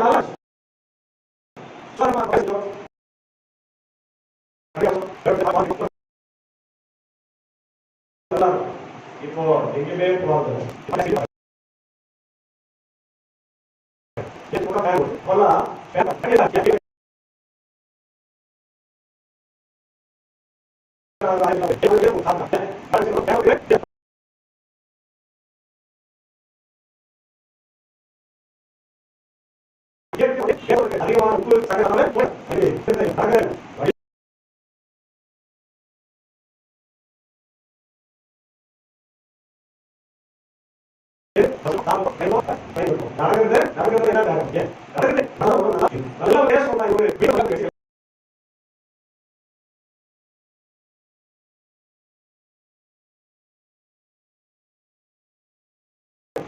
அதிகமான உப்பு ஆங்கில மட்டும் அவங்க தப்பு செய்யும், உலக பிரகாரமாக அவங்க தப்பா வாழ்க்கை. எப்ப நல்லா கவனிங்க, யார் ஒருத்தர் கடவுளுக்கு பயப்படலையோ அவன் வாழ்க்கையில் எதுலையுமே ஒழுக்கமா இருக்க மாட்டான். எவன் சர்ச்சுக்கு போய் நல்லா ஒழுக்கமா கடவுளுக்கு பயந்து அவன் வாழ்றானோ அவன் எல்லா விஷயத்திலையும் ஒழுக்கமா இருக்கும். அதெல்லாம் ஆமோஸ் வந்து ரொம்ப கடுமையா அவர் தைரியமா பேசுறோம். இப்போ இவரை பற்றி நம்ம சின்ன பின்னணியை பார்க்கும்போது இவர் 8ஆம் நூற்றாண்டு தீர்க்கர். ஏசாமி பிறக்கிறதுக்கு 800 வருஷத்துக்கு முன்னாடியே அவர் வந்து ஊழியத்தை செய்ய. அவர் வந்து இயற்கையாக தீர்க்கதரிசி கிடையாது. யார் அவர்? 1ஆம் அதிகாரத்தில் நீங்க பாருங்க, அவர் யார் பாருங்க. 1ஆம் அதிகாரத்தை வாசிங்க. ஆமோஸ் 1. தெக்கோ, அவருடைய ஊர் பேர் என்ன? தெக்கோவா. அது எங்க இருக்குது? யூதா. யூதா என்ற நாட்டில் இருக்குது தெக்கோவா. உசியாவின் நாட்களிலும் இஸ்ரவேலின் ராஜாவாகிய யோசுவாவுடைய குமாரனாகிய யெரொபெயாமின் நாட்களிலும் பூமி அதிர்ச்சி உண்டாக 2 வருஷத்திற்கு முன்னே இஸ்ரவேலை குறித்து தரிசனம் கண்டு சொன்ன வார்த்தைகள். அவன் யார்? அவன் தீர்க்கதரிசி. ஆனா அதுக்கு முன்னாடி அவர் என்ன வேலை செஞ்சிருந்தார் தெரியுமா? ஆடு மாடு மேய்க்கிறவன், அத்தி மர தோப்புக்கு காவல் போன. கடவுளுடைய வார்த்தையை பற்றி அவனுக்கு தெரியாது, ஆனால் கடவுள் அழைக்கிறார். அவன் யூதா தேசத்துல இருக்க இஸ்ரவேல் தேசம் 2ஆ பிரிந்தது தெரியலையா? யூதா, இன்னொன்னு இஸ்ரேல் இல்லையா? இப்போ ஏசாமி காலத்துல அது யூதேயா, கலிலேயா, சமாரியா அப்படி பிரிச்சுட்டாங்க. ஜாதி வித்தியாசம் மாதிரி. யூதேயா என்பது பக்கா யூதர்கள், ஜூஸ். அப்போ யூதாயா நாட்டில இருந்து அவர் இஸ்ரவேல் நாட்டுல போய் என்ன பண்றாரு? தீர்க்க தரிசனம் சொல்றார். இது கடவுளுடைய ஒரு மிகப்பெரிய அழைப்பாளரை பார்க்கிறோம். தெகோவா என்ற ஊர் வந்து எருசலேம்ல இருந்து 10 மைல் இருக்கு. எருசலேம்ல இருந்து 10 மைல். ஜெரோபயாம் அரசாண்ட அந்த வருஷம், அதே நேரத்தில் உசியா ராஜா அரசாண்ட இந்த நாட்களில அவர் 10 வருஷம் கடவுளுடைய தீர்க்க தரிசன பணியை செய்கிறாரு. இவருடைய சமகாலத்து தீர்க்கர்கள் தான் யாருன்னு பார்த்தீங்கன்னா ஓசியா, ஏசையா, யோனா. 3 பேருமே இவருக்கு பின்னாடி ஒருத்தர் வந்து இஸ்ரவேல் மக்களுக்கு ஊழியத்தை செய்யறாங்க. இவரு ஆல்ரெடி கடவுளுடைய ஊழியத்தை, அதாவது ஆசாரியனாகவும் இருக்கிறாரு, அதே நேரத்துல ஆடு மாடு மேய்க்கிறவனாகவும் இருக்கிறாரு, அத்திமர தோப்புகாரனாகவும் இருக்கிறாரு. இவருடைய தீர்க்க தரிசனம் மெசேஜ் என்னன்னாக்கா, இஸ்ரவேல் மக்களை வான் பண்றார். நீங்க என்ன பண்றீங்க? கடவுள் விரோதமான காரியத்தை செய்றீங்க, அதுல இருந்து வெளியே வாங்க. அதை வடநாட்டுக்கு போய் சொல்றார். தென்னாடு தான் யூதா, வடநாடு என்பது இஸ்ரேல். ஞாபகம் வச்சுக்கோங்க இல்லையா? என்னென்ன நடக்குதுன்னா, முக்கியமா உலக பிரகாரமான காரியத்தை தான் சொல்றார். கரப்ஷன், ஊழல். இன்னைக்கு அரசியல் செய்கின்ற மிகப்பெரிய ஒரு காரியம் தான் அது ஊழல். ஊழல் என்ன? மக்களுக்கு கொடுக்க வேண்டிய சலுகைகளுக்கு வர பணத்தை எல்லாம் அவங்களே என்ன பண்றாங்க? வச்சுக்கிறாங்க. அதனாலதான் மத்திய அரசாங்கம், இருக்கிற மத்திய அரசாங்கம் இடி அப்படின்ற ஒரு டிபார்ட்மெண்ட்டை வச்சு இல்லையா, அவங்க என்ன பண்றாங்க? மக்கள் எல்லாம் வந்து அரசியல்வாதிகள் எல்லாம் செக் பண்றாங்க. அவங்க வீட்டுல எவ்வளவு காசு இருக்குது, செலவு பண்றதுக்கு எல்லாம் அவங்க பில் வச்சுக்கிறாங்களா, என்னத்துக்கு செலவு பண்ணாங்க, எப்படி வருமானம் வந்துச்சு. என்ஃபோர்ஸ்மெண்ட் டிபார்ட்மெண்ட் அப்படின்னு சொல்றாங்க அதுக்கு பேர் இல்லையா. அப்போ மத்திய அரசாங்கம் அனுப்பி செக் பண்றாங்க. அதில் மாற்றவங்க நிறைய அமைச்சர்கள் இருக்கிறாங்க இல்லையா. நிறைய நேரத்துல பல மாநிலத்துல முதலமைச்சர்கள் கூட கைது செய்யலாம். ஜார்க்கண்ட் முதலமைச்சர் கூட கைது செய்யப்பட்டார் இல்லையா. இந்த மாதிரி நிறைய ஆட்கள் மாற்ற ஊழல், இதெல்லாம் ஊழல். அப்போ ஒரு நாடு முன்னேறணும்னா என்ன இருக்கக்கூடாது? ஊழல் இருக்கக்கூடாது. ஒண்ணு. இன்னொரு முக்கியமானது, இந்த விவசாயத்தில் அவங்க செய்யற குளறுபடி இல்லையா, கலப்படம், கள்ளத்தராசு இல்லையா, பிசினஸ்ல கடவுள் விரோதமான உண்மை இல்ல, நேர்மை இல்ல, நியாயம். மூணாவது நமக்கு தெரிஞ்சுதான், எப்பவுமே கடவுள் எதிர்க்கிறத சிலை வழிபாடு, விக்கிரக வழிபாடு இல்லையா, தவறான தொழுகை முறை. முக்கியமா நம்ம பாருங்க, இப்போ யாருக்குமே ஏசாமி வந்து 2000 வருஷம் ஆயிடுச்சு. அதுக்கு முன்னாடி 3000 வருஷத்துக்கு முன்னாடி, 3000-4000 வருஷத்துக்கு முன்னாடியே இன்னைக்கு நம்ம இந்த வாரம் பாருங்க, ரொம்ப ஒரு கோயின்சிடென்ஸா வருது. போன புதன்கிழமையும் செவ்வாய்க்கிழமையும் தான் என்ன முதல் நாள் தான் தந்தை பெரியாருடைய பிறந்த நாள் இல்லையா. சமூக நீதி நாளாக அரசாங்கம் கொண்டாடி. இதே வாரத்துல நமக்கு அதே பகுதி ஆமோஸ் வருது. ஆமோஸ் என்ன சொல்லுது? சமூக நீதியை பத்தி தான் பேசுது. என்னது? சமூக நீதி, சோசியல் ஜஸ்டிஸ். நீங்க நம்முடைய முதல்வர் அதை பேசுறாரா இல்லையா? இப்பதான் அவங்க தான் பேசுறாங்க. 100 வருஷமா தான் பேசுறாங்க. திராவிட கழகம் திமுக தோன்றி 100 வருஷம் தான் ஆகும். ஆனா இத பைபிள் எப்ப சொல்லுச்சு? 3000 வருஷத்துக்கு முன்னாடி சொல்லி. அல்லேலூயா. சமூக நீதியை, சோசியல் ஜஸ்டிஸ நம்ம பைபிள் பேசுறது 3000-4000 வருஷத்துக்கு முன்னாடி. அப்ப திருமறை என்பது எல்லா காலத்துக்கும் பொருந்தும் என்பதை நம்ம ஒரு நாளும் மறந்து போகவே கூடாது. அப்ப அன்னைக்கே சமூக நீதியை பற்றி ஆமோஸ் பேசி இருக்கிறார் இல்லையா. இன்னைக்கு நம்ம கூட சமூக நீதியை பற்றி, சமூக அநீதியை பற்றி பேச வேண்டும். அதற்காக குரல் கொடுக்கும். அதுக்காக தான் அம்பேத்கர் அவர்கள் வந்தாரு, பெரியார் வந்தாரு.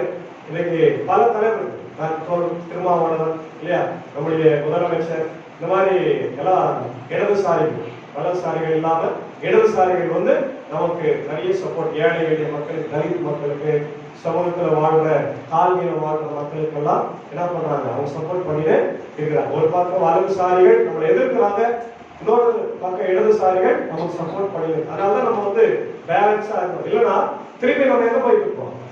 குலத்தொழில் தான் செய்யணும், அவன் ஜாதி படி தான் வாழணும், படிக்கக்கூடாது இல்லையா. அது மாதிரி நிறைய பிரச்சனைகளை இன்னைக்கு சமூகம் சந்தித்து கொண்டோம். அப்போ சமூக நீதினு ஒண்ணு இன்னைக்கு உலகத்துல வரதுனாலதான் இதெல்லாம் இங்க நடந்து கொண்டு இருக்கு. இதற்கு வித்திட்டது யாரு?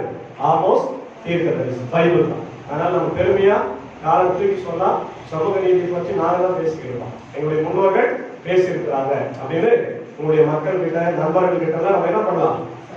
அதுக்கப்புறம் அந்த மக்களுக்கு இருக்கிற அந்த சமூக அநீதியை பற்றி அவங்க பேசுறாங்க. பாருங்க, முக்கியமா என்னது, ஏழைகளை பணக்காரர்கள் என்ன பண்ணாங்க, ஒழிய பண்ணாங்க, அவங்களை வதைத்தார்கள்.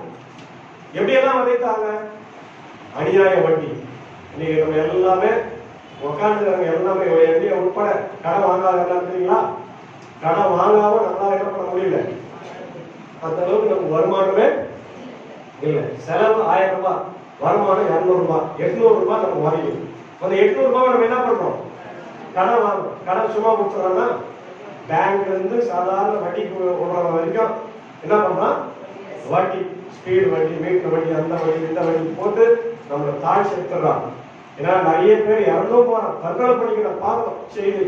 குடும்பம் கடன் கொடுக்க முடியல, ரொம்ப அவமானப்படுத்துறாங்க அப்படின்னு சொல்லி இறந்து போறது, தற்கொலை பண்ணிக்கிறதெல்லாம். இதெல்லாம் யார் செஞ்சது? அன்னைக்கே நடந்திருக்கு. யாரு?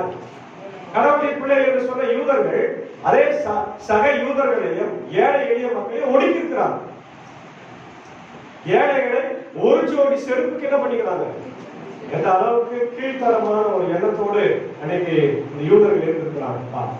கடவுளுடைய பிள்ளைகள் தான், எருசலேம் தேவாலயத்தில் போய் தொழுகை செய்யற மக்கள் தான் கடவுளுக்கு விரோதமான சமூக அநீதிகளை அன்னைக்கு செய்திருக்கிறார்கள். அதான் ஆமோஸ் தைரியமாக ஒரு சிங்கத்தை போல கர்ஜிக்கிறார். எதுக்கும் பயப்படாம தைரியமா அவர் பேச. ஏழைகளை ஒழிக்கிறார், அதிகமான வரி போட்டாங்க, கள்ளத்தராசு, கலப்படம் எல்லாத்தையும் அவங்க செய்து கடவுளுக்கு விரோதமான செயல்கள், ஏழை மக்களுக்கு விரோதமான செயல்களை செய்யணும். கடவுள் யார் பக்கம் நிற்கிறாரு? நீங்க கண்டுபிடின்னு சொல்லலாம். ஒரு பணக்காரங்களா ஏழைங்கிறான், பணக்காரன் நல்லவனவே இருக்காங்களோ ஏழை கெட்டவனா இருந்தாங்களோ கடவுள் யார் பக்கம் நிற்பாரு? ஏன்? அவன் ஏழை. அதுதான் ஒரே ஒரு பாயிண்ட். அதனால நம்ம ஏழையா இருந்தாலும் பாவம் செய்யலாமா? பணக்காரன் இருந்தாலும் பாவம் செய்யலாமா? யாரா இருந்தாலும் கடவுளுக்கு முன்னாடி ஒண்ணுதான், தப்பு தப்புதான், ரைட்டு ரைட். அதனால ஆண்டவர் ஏழைகளுக்கு ஏன் குரல் கொடுக்கிறாருன்னா அவங்களுக்கு யாரும் இல்லை. பணக்காரனுக்கு பணம் இருக்குது, அவனுக்கு அவனுடைய பின்னணி பணம் இருக்குது, அவனை காப்பாற்றிக்கணும். ஆனா ஏழைகளுக்கு யாருமே இல்லை. நம்ம பக்கம் கடவுள் தான் இருக்கான். நீங்க ஏசாவுடைய ஊழியத்தை பார்த்தீங்கன்னா அவருடைய ஊழியத்துல எல்லா மக்களையும் அவர் சந்திக்கிறார். யாரெல்லாம் சந்திக்கிறார் யோசித்து பாருங்க. எல்லா மக்களுமே ஏழைகள் தான். ஏதோ 1-2 தான் கொஞ்சம் பணக்காரங்களுக்கு அப்படி போவார். ஏன்னா அவங்களே ரசிக்கணும். சகை வீட்டுக்கு, இல்லையா, அதே மாதிரி பரிசெயல் வீட்டுக்கு, அவங்கெல்லாம் வீட்டுக்கு போவார். மேக்சிமம் 10% தான். மீதி 90% பார்த்தீங்கன்னா ஏழை எளிய மக்கள் வீட்டுக்கும் சமூகத்தினால ஒதுக்கப்பட்ட மக்களுடைய வீட்டுக்கு தான் போய் அவங்க எல்லாரும் நான் இருக்கிற கவலைப்படாதீங்க, தைரியமா இருங்க, உங்களுக்கு நான் ரட்சிப்பு கொடுக்குறேன்னு சொல்லி அவங்கள பக்குவப்படுத்துவார், ரட்சிக்கப்படுத்துவாரு. அதே போல சிக்கா இருக்கிறவங்க, உடம்பு சரியில்லாதவங்க போய் சந்தித்து அவங்களுடைய அற்புதங்களை செய்வாங்க. இதுதான் ஆண்டவருடைய ஊழியமாக இருந்தது. அதனாலதான் அன்றைக்கு ஆமோஸ் இந்த செய்தியை சொல்றாரு. என்ன பண்றாருன்னா மனம் திரும்புவதற்கான அழைப்பை கொடுங்க. செய்தி, முக்கியமான செய்தி என்ன? மனம் திரும்புவது. மனம் திரும்பும். பணக்காரர்கள் மனம் திரும்பும், வியாபாரிகள் மனம் திரும்பும். இல்லைன்னா நியாயத்திற்கு வரும், கடவுள்கிட்ட வாங்க அப்படின்னு சொல்ல. அதான் நம்ம 8ஆம் அதிகாரத்துல 4 முதல் 7 வசனத்துல நம்ம பார்க்கின்றோம். நம்ம என்ன பார்த்தோம்? தேசத்தில் சிறுமட்டவரை ஒளிய பண்ண எளியவர்களை விழுங்குகிறார்கள். இன்னைக்கு நம்முடைய மத்திய அரசாங்கத்துடைய ஒரு ஸ்லோகன் கூட ஒரு காலம் அப்படிதான் என்ன இருந்துச்சு தெரியுமா?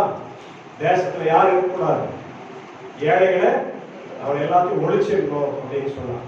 அதாவது ஏழைகளே இல்லாமல் பண்ற திட்டம் வேற, ஏழைகளே இல்லாம ஒழிச்சுக்கின்ற திட்டம் வேற. நான் சொல்றது உங்களுக்கு புரியும் நினைக்கிறேன், இல்லையா? அப்படி இல்லை. ஏழைகளுக்கு சலுகைகளை கொடுத்து அவங்களையும் எப்படி கொண்டு வரணும்? நடுத்தர மக்களா கொண்டு வரணும். அதுதான் ஒரு நல்ல அரசாங்கம். இப்ப அதுல அவங்க சொல்றதுல இவங்க மாத்திட்டாங்க. மாத்தி மக்களுக்கு சின்ன சின்ன உதவிகளை செய்து கொண்டு வருகிறார். இதுதான் கடவுள் விரும்புகிறார். இல்லையா? சாதாரண மக்களையும் மற்ற மக்களை போல அவர்கள் உலகத்துல சரிசமமா வாழணும், அவங்களுக்கு வீடு வாசல் இருக்கணும், அவங்களுக்கு நல்லா சாப்பிடணும், நல்லா துணிமணி போடணும், அவங்க பிள்ளைங்க படிக்கணும், மற்ற பிள்ளைகளுக்கு திருமணம் ஆகணும், அந்த பிள்ளைகளுக்கு ஆகணும். இதுதான் சமத்துவம், சமூக நீதி தான். ஏழைகள் ஒரு மாதிரியும் பணக்காரர்கள் ஒரு மாதிரியும் சமூகத்துல வாழ்றது சமூக நீதி அல்ல. அப்ப திருச்சபையில நம்ம சமூக நீதியோட முதல்ல வாழ பழகி கொள்ள வேண்டும். நம்ம சபையில இருக்கிற மற்ற மக்களையும் நம்ம ஏற்றத்தாழ்வு இல்லாம நம்ம பார்த்து பழகி அவங்க கூட நம்ம உறவாடும் போதுதான் நம்முடைய வாழ்க்கையே மாறும். இங்கே நம்ம ஏற்றத்தாழ்வு பார்த்தோம் இல்லையா?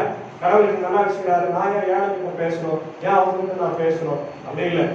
எல்லாரையும் நம்ம பார்க்கணும். முதல் நீ எங்கிருந்து வந்ததை என்ன பண்ணக்கூடாது, மறந்துடா.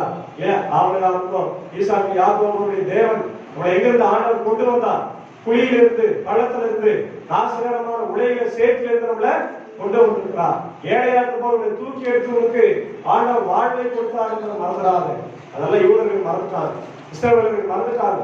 அதனாலதான் ஆமோஸை வச்சு ஆண்டவர் மீண்டும் அவரை சொல்றாரு, நாங்கள் மரக்காலை குறைத்து சேக்கல் நிறைய கள்ளத்தராசினால் வஞ்சித்து தரித்திரரை பணத்துக்கும் எளியவர்களை ஒரு ஜோடு பாதரட்சிக்கும் கொள்ளும்படிக்கு தானியத்தின் பதரை, தானியத்தை தான் விற்பாங்க எல்லாம். ஆனா இவங்க என்ன செய்யறாங்க? ஏழைகள் பசி என்ன பண்றது? ஏழைகளுக்கு பசி என்ன பண்றது? அவங்க என்ன பண்ணுவாங்க? கிடைச்சத சாப்பிடுறாங்க, பதரை சாப்பிடுவாங்க. பதர், அந்த பதரை எடுத்துட்டு போய் அதை வேக வச்சு அதை அரைச்சி மாவா நம்ம சாப்பிடுறோம் இல்லையா? மைதா இருந்து வருது. கோதுமையுடைய வேஸ்ட் தான் வேஸ்ட். நம்ம சாப்பிடுற வேஸ்ட் சாப்பாடாக நம்ம பயன்படுத்துறோம் இல்லையா? அதனாலதான் அதிகம் மைதா சாப்பிடுறவங்களுக்கும் அதிகமான சர்க்கரை நோய் வரும். சர்க்கரை நோய்ங்கிறது அது சாப்பிடக்கூடாது. மைதா வியாபாரத்துக்கு நான் இதெல்லாம் பேசுறேன், இதுதான் யதார்த்தம் இல்லையா? அதான் வேஸ்ட், வேஸ்ட் பொருள் அதெல்லாம் அன்னைக்கு சாப்பிட்டாங்க. யாரு அன்னைக்கு இருக்கிற ஏழைகள் சாப்பிட்டாங்க. நியாயமா? ஒருத்தர் உயர்ந்த கோதுமை சாப்பிடுறான், இன்னொருத்தன் அதனுடைய வேஸ்ட சாப்பிடலாம். இதான் சமத்துவமா? இதான் சமூக நீதியா? யோசிப்பா. இதுதான் ஆமோஸ் எதிர்க்கிறார், கடவுள் எதிர்க்கிறார். இது இல்லப்பா, எல்லாருக்கும் சமமா, எல்லாருக்கும் சமமான வாழ்க்கை தான் சமூக நீதி. ஒரு ஜோடி செருப்பு வித்துக்கிறாங்கன்னா இந்த காலத்துல நடக்குமா? அது அந்த காலத்துல நடக்கும், இப்ப கூட நடக்குது. ரொம்ப இன்டீரியரான ரிமோட் வில்லேஜ்ல நீங்க போனீங்கன்னா பஸ் போகாத இல்லையா, ரோடே இல்லாம லைட் இல்லாத ஊரெல்லாம் இருக்கு. காடு மேல அன்னைக்கு நான் சொன்னேன், வாணியப்படிக்கு மேல மழை இருக்குது, எல்லாம் நம்ம போய் ஊழியம் செய்யறாங்க சொல்லுங்கிறாங்க. எப்போ வாய்ப்பு வச்சு நம்ம தான் போனோம்னா ஒரு நைட் அங்கதான் ஸ்டே பண்ணி பார்த்து மதியானத்துக்கு மேல ஆயிடும். திரும்ப அங்கே போயிட்டு ஊழியம் பண்ணிட்டு போய் இறங்கி வரணும் மறுநாள் தான் இல்லையா? அது மாதிரி எத்தனையோ மிஷினரிகளுடைய ஊழியம் அவங்க எல்லாம் செய்யறதுனால தான் இன்னைக்கு நம்ம சபைகள் எல்லாம் உருவாயிடும். அந்த மாதிரி மக்களை போய் நம்ம சந்திக்கணும், சுவிசேஷத்தை சொல்லணும் இல்லையா? அந்த ஊர்ல எல்லாம் இன்னைக்கும் ஒரு சின்ன சின்ன பொருள் அடகு வச்சு நம்மளால மீட்க முடியாது. சிலர் வீட்டு பத்திரம் இல்லையா, ஆடு மாடு நிலங்கள்லாம் வச்சுட்டு விட்டுடுறாங்க, மீட்க முடியாத சூழ்நிலை. இது நம்ம வாழ்க்கையில நடக்குது இல்லையா? அப்ப இதெல்லாம் எதிர்த்துதான் ஆண்டவர் இங்க குரல் கொடுக்கிறார். அப்ப நம்ம குரல் கொடுக்கணும், சமூக நீதிக்காக குரல் கொடுக்கும்படியாக நம்மள அதுதான் சொன்னார்.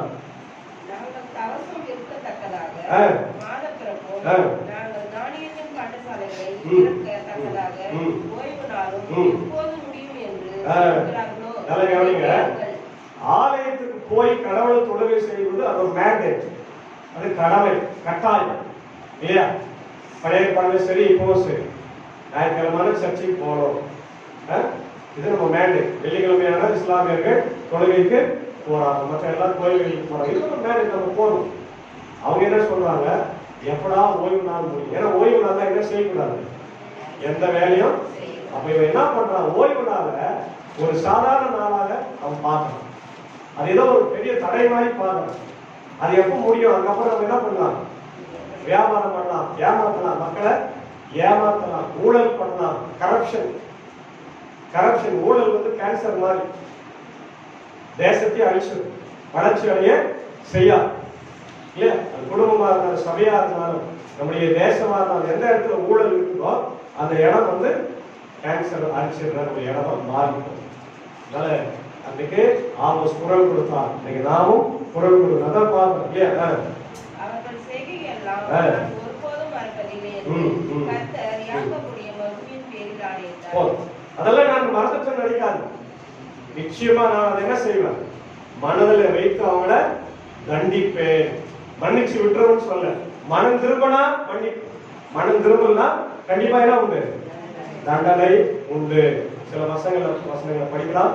மீகா 2ஆம் அதிகாரம் 1-2, மீகா 2:1-2 பழைய அக்கிரமத்தை யோசித்து தங்கள் படுக்கைகளின் மேல் பொல்லாப்பு செய்ய எத்தனை பண்ணி தங்கள் கைகளில் வல்லமை இருக்கிறபடியினால் விடிய காலமாகிற போது அதை நடப்பித்து வயல்களை இச்சித்து பறித்துக் கொண்டு வீடுகளை இச்சித்து எடுத்துக்கொண்டு புருஷனையும் அவன் வீட்டையும் மனுஷரையும் அவன் சுதந்திரத்தையும் ஒடுக்கிறவர்களுக்கு ஐயோ. பாருங்க, வீடை எடுத்துக்கிறான், நிலத்தை எடுத்துக்கிறான், கொண்டாட்டை எடுத்துக்கிறான், மனுஷனை எடுத்துக்கிறான், எல்லாத்தையும் எடுத்துக்கிறான்.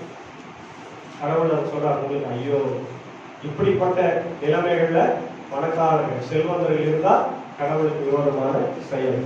ஏசாயா 3ஆம் அதிகாரம் 14-15. ஏசாயா 3:14-15. அதன் பிரபுக்களையும் நியாயம் விசாரிப்பார். நீங்களோ இந்த ராஜ தோட்டத்தை பற்றிட்டு போட்டீர்கள்.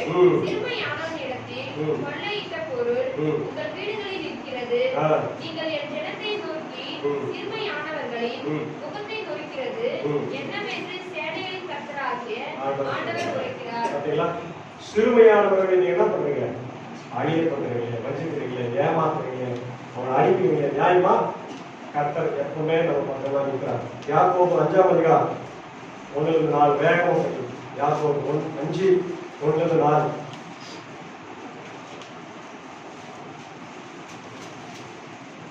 ஐஸ்வர்யவான்களே கேளுங்கள், உங்கள் மேல் வரும் தீர்ப்பந்தங்களின் நிமித்தம் அலறி அழுங்கள். உங்கள் ஐஸ்வர்யம் அழிந்து உங்கள் வஸ்திரங்கள் பொட்டு பூச்சியை போல தரித்து போயின. உங்கள் பொன்னும் வெள்ளியும் துரு பிடித்தது. அவைகளில் உள்ள துரு உங்களுக்கு விரோதமாக சாட்சியிருந்து. நீங்க வாங்கி வச்சிருக்கிற அநியாய வட்டிக்கு வாங்கி வச்சிருக்கிற வெள்ளியும் பொண்ணுமா என்ன பண்ணுமா? அது இருக்கிற துரு முழு சாட்சி, விரோதமா சாட்சி. எந்த அளவுக்கு கடவுளே பணக்காரர்களை அநியாய வட்டி வாங்குறவங்கள எச்சரிக்கிறார்ப்பா. அதனால இதெல்லாம் நமக்கு இன்னைக்கு சமூக நீதியை பற்றி பேசணும் இல்லையா? அப்படி சமூக நீதியை செய்ய தவறும் போது, தவறும் பட்சத்துல ஆண்டவர் நமக்கு தீர்ப்பு வழங்குகிறார். ஜட்ஜ்மெண்ட் தான். ஓசையா 12:7-8 வாசம். ஓசையா 12:7-8.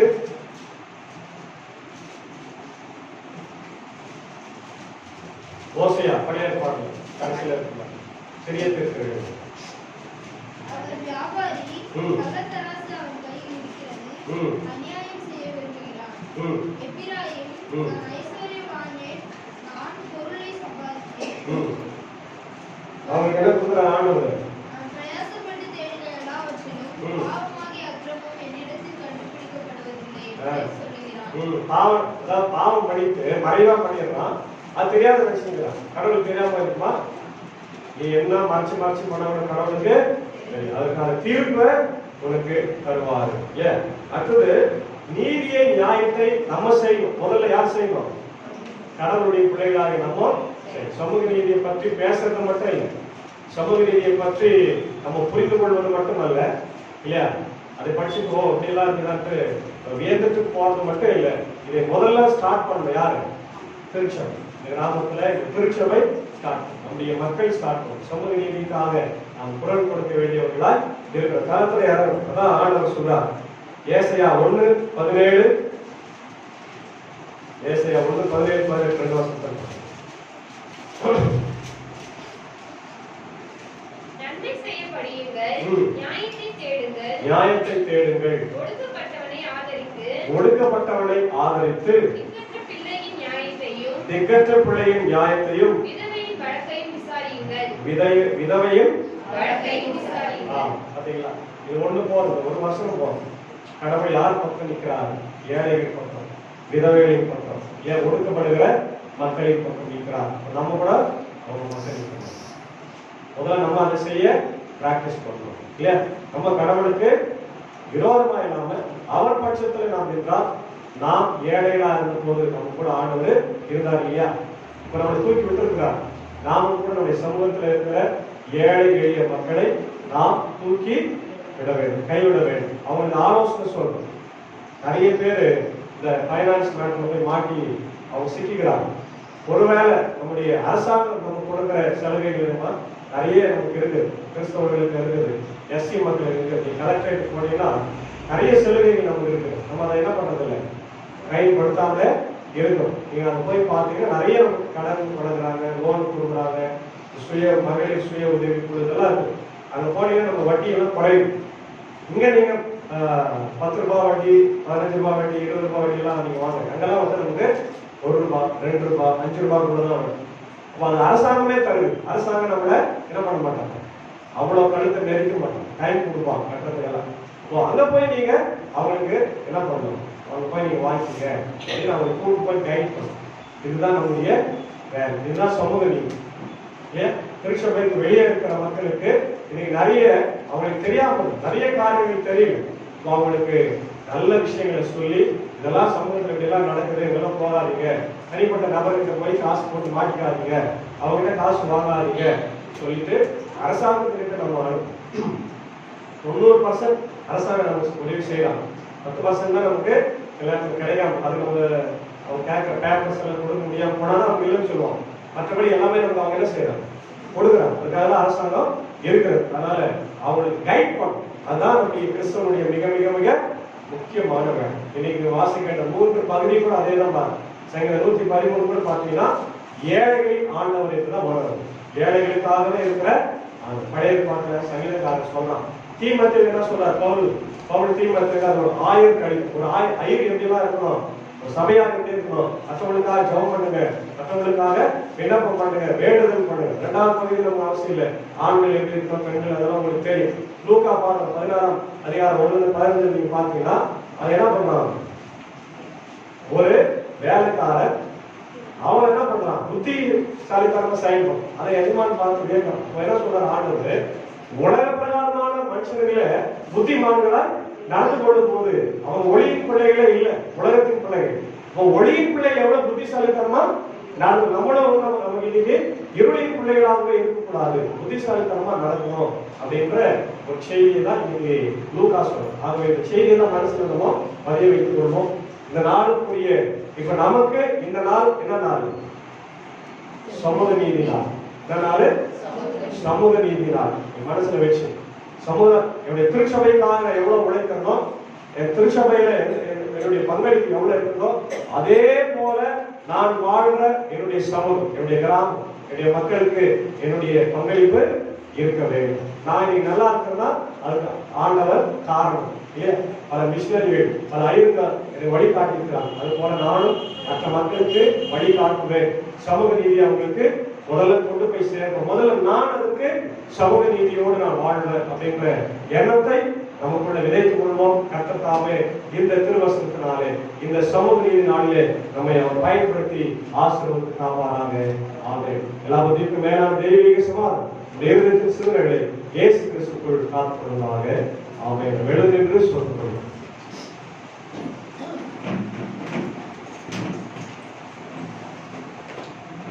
கடவுளே சுத்த இருதயத்தை என்னிலே சேருஷ்டியும், நிறைவரமான ஆவியை என் உள்ளத்திலே புதுப்பியும், உமது சமூகத்தில் நின்று என்னை விடாதீரும், உமது பரிசுத்த ஆவியை என்னிடத்திலிருந்து எடுத்துக்கொள்ளாதீரும், உமது இரட்சணிய சந்தோஷத்தை திரும்பவும் எனக்கு தாய், உற்சாகமான ஆவி என்னை தாங்கும்படி செய்யும். ஜெபிப்போம். சமூக நீதியின் ஆண்டவரே, சமூக நீதியின் உலகத்திலே இப்பொழுதும் 3000 ஆண்டுகளுக்கு முன்னாடி சமூக நீதியை பற்றி